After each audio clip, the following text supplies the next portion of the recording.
제50장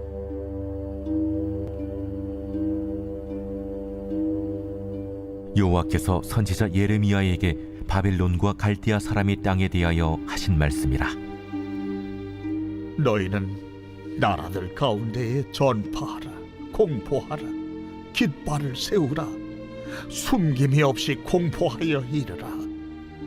바벨론이 함락되고 벨이 수치를 당하며 무로닥이 부스러지며 그 신상들은 수치를 당하며 우상들은 부스러진다 하라. 이는 한 나라가 북쪽에서 나와서 그를 쳐서 그 땅으로 황폐하게 하여 그 가운데에 사는 자가 없게 할 것임이라. 사람이나 짐승이 다 도망할 것임이니라. 여호와의 말씀이니라. 그날 그때에 이스라엘 자손이 돌아오며 유다 자손도 함께 돌아오되 그들이 울면서 그 길을 가며 그의 하나님 여호와께 구할 것이며 그들이 그 얼굴을 시온으로 향하여 그 길을 물으며 말하기를 너희는 오라, 잊을 수 없는 영원한 언약으로 여호와와 연합하라 하리라. 내 백성은 잃어버린 양떼로다. 그 목자들이 그들을 곁길로 가게 하여 산으로 돌이키게 하였으므로 그들이 산에서 언덕으로 돌아다니며 쉴 곳을 잊었도다. 그들을 만나는 자들은 그들을 삼키며 그의 대적은 말하기를 그들이 여호와 곧 의로운 처소시며 그의 조상들의 소망이신 여호와께 범죄하였음인즉 우리는 무죄하다 하였느니라. 너희는 바벨론 가운데서 도망하라.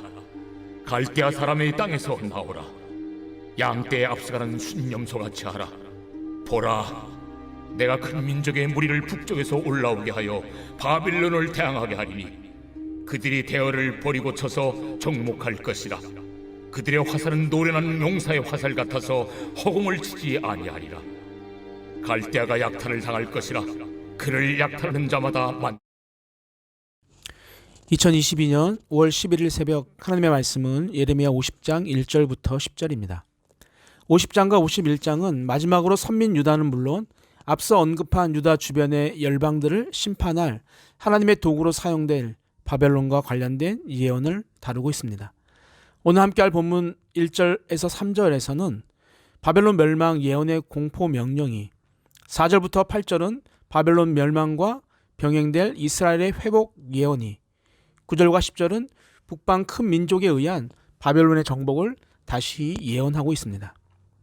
1절을 보면 바벨론과 갈대아 사람의 땅에 대하여 하신 말씀이라고 기록하고 있습니다. 이 말은 아수르를 멸망시키고 근동의 최강자로 등장한 신바벨론 제국임을 보여주기 위함입니다. 신바벨론 제국은 바벨론 남부 지역인 갈대아 땅을 근간으로 성립되었고 이 제국의 지배자들이 주로 갈대아 출신이었기에 신바벨론을 가리키는 다른 표현으로 갈대아 사람의 땅이란 표현을 동시에 쓰고 있는 것입니다. 2절과 3절에서 바벨론 멸망 예언을 공포하라는 하나님의 5개의 명령문이 기록되어 있습니다. 전파하라, 공포하라, 깃발을 세우라, 숨김없이 공포하라, 이르라입니다. 전파하라는 것은 하나님의 심판의 내용을 혼자만 알고 있는 것이 아니라 모든 사람들이 명확하게 알 수 있게 전하라는 명령입니다. 공포하라는 것은 바벨론이 멸망할 것이라는 말씀을 전하는 데 그쳐서는 안 되며 듣는 이들이 경청하게 만들라는 것을 강조하기 위해 2번 말씀하고 있습니다.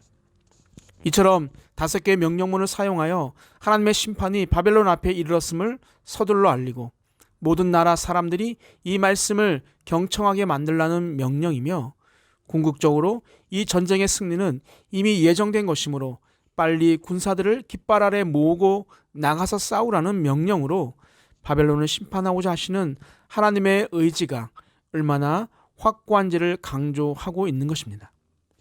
2절 하반절에서는 미래에 이루어질 일임에도 과거에 이미 이루어진 일을 표현할 때 사용되는 완로형 동사를 사용하여 모든 일들이 반드시 이루어질 것을 강조하고 있습니다.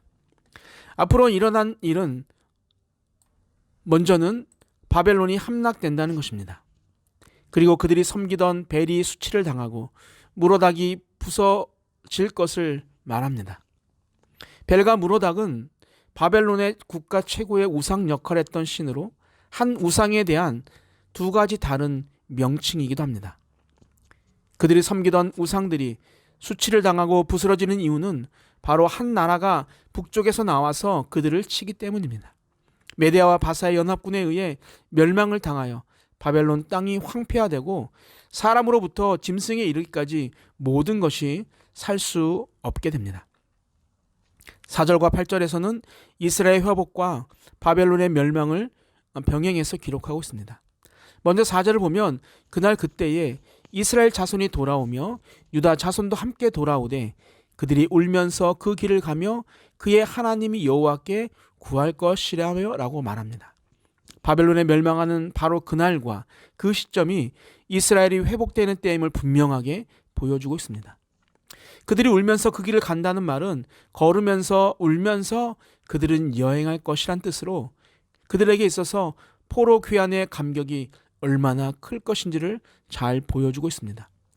범죄함으로 이방 땅에 포로로 끌려가 살다가 생각지도 못한 포로 귀환의 은혜를 맛보게 되므로 하나님의 은혜에 대한 감격으로 울지 않을 수 없었을 것입니다. 그리고 그의 하나님 여호와께 구할 것이며 라는 말은 다른 어떤 것을 더 요구한다는 것이 아니라 여호와 하나님 그분을 구한다라는 말로 다른 어떤 것이 아닌 오직 하나님 그분만을 구하는 삶을 살게 되는 영광된 미래를 예언하는 말씀입니다. 5절에서 그런 영광된 모습을 잘 나타내고 있습니다.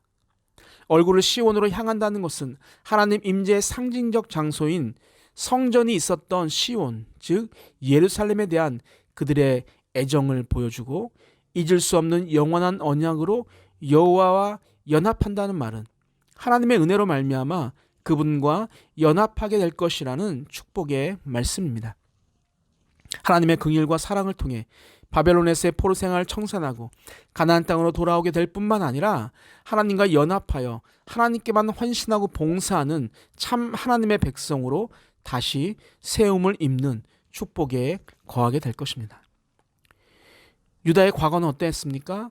이스라엘 백성들은 잘못된 길로 인도하는 거짓 목자들의 유혹을 받아 죄악의 길에서 방황하는 양처럼 누구에게나 먹이가 되는 불쌍한 신세로 전락하고 말았습니다. 결국 양이 마땅히 머물러야 하는 푸른 초장이나 쉴만한 물가가 아닌 풀도 물도 부족하고 맹수의 위험에 노출되기 쉬운 높은 산과 낮은 언덕에 살게 되었습니다. 여기서 산과 언덕은 이스라엘 백성들이 산당을 만들고 우상에게 제사를 드렸던 우상 숭배의 근원지를 염두에 둔 표현입니다. 그런 범죄의 결과는 삼킴을 당하고 대적에게 무참히 짓밟히는 것이었습니다. 그러나 바벨론은 이스라엘의 소망이신 여호와께 범죄하여 일어난 일이기 때문에 자신들은 무죄하다고 주장하죠. 그러나 죄에 대한 심판은 하나님만이 하시는 것입니다. 죄 없는 자만이 심판할 수 있는 것이죠. 하나님의 대리자라는 주의를 이용해 연약한 자들에게 무자비와 포악을 일삼고 쉽사리 타인을 정죄하면서도 자신들은 죄가 없다라고 여긴 바벨론은 겸손의 자세를 갖지 못하였기에 하나님의 심판의 대상이 된 것을 우리는 잊지 말아야 합니다. 결국 9절과 10절에서 바벨론의 심판이 다시 예언되고 있습니다. 하나님께서 큰 무리를 북쪽에서 올라오게 해서 바벨론을 대항하게 하실 것인데 그들은 마치 노련한 용사들의 화살과 같아서 바벨론을 쳐서 정복할 것입니다. 그리고 갈대아가 약탈당하고 약탈하는 자들은 만족하게 할 것입니다. 이것이 바벨론을 향한 여호와의 말씀입니다.